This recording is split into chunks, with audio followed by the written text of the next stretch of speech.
L'édito politique sur Europe 1 avec Le Figaro. Bonjour Alexis Brazet. Bonjour Dimitri, bonjour à tous. Alors depuis plusieurs semaines, Alexis, un bras de fer opposait en coulisses Gabriel Attal à Nicole Belloubet à propos du fameux choc des savoirs lancé par le Premier ministre quand il était encore à l'éducation et que Madame Belloubet est censée mettre en musique. Depuis ce week-end, Alexis, on sait qui a gagné ce bras de fer. Oui, on sait, et c'est Nicole Belloubet. Gabriel Attal s'est engagé, vous vous en souvenez, à mettre en place des groupes de niveau en français et en mathématiques dans tous les collèges. Nommée à sa place sur le Grenelle, Nicole Belloubet avait rétorqué qu'elle préférait créer des groupes de besoins. Gabriel Attal était revenu à la charge en répétant « Non, vendredi encore, non, qu'il y aurait bien des groupes de niveau ».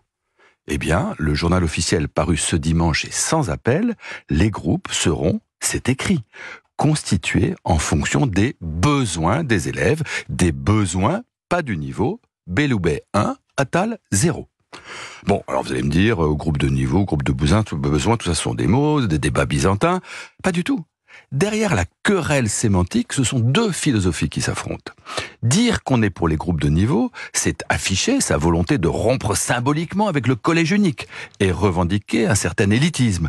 C'est soutenir que des classes par trop hétérogènes ne sont souhaitables ni pour les meilleurs élèves, tirés vers le bas, ni pour les moins bons, qui ne peuvent pas bénéficier d'une pédagogie adaptée.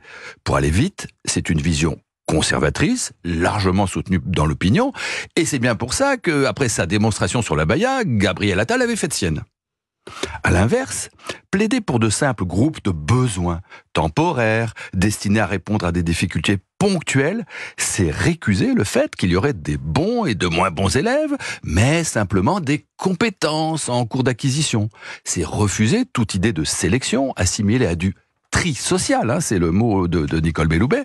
En gros, c'est la vision que partagent la gauche et les syndicats qui font la loi au ministère de l'Éducation depuis un demi-siècle, avec les résultats que l'on sait. Pour Attal, l'école est finie. Une fois de plus, ils ont gagné. Mais comment expliquez-vous, Alexis, que Nicole Belloubet ait pu imposer ses vues sur Gabriel Attal ? Alors, on dit que la ministre de l'Éducation a menacé de démissionner si les mots « groupe de niveau » étaient utilisés. Nos confrères de Marianne ont même écrit qu'elle avait reçu le soutien de Brigitte Macron.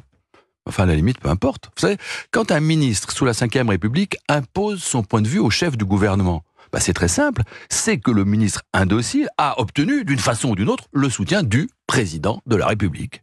Et c'est ça aussi que raconte cette histoire. Le peu de considération qu'Emmanuel Macron, depuis le jour où il l'a désigné, semble avoir pour son Premier ministre. Il l'avait nommé, paraît-il, pour tout bousculer, régénérer le quinquennat, renouer avec l'esprit de disruption. Et 2 mois après, Gabriel Attal se retrouve coincé entre des ministres qu'il n'a pas choisis, qui défient ouvertement son autorité, et un président qui le court-circuite allègrement et qui dévore tout l'oxygène politique en parlant soir et matin.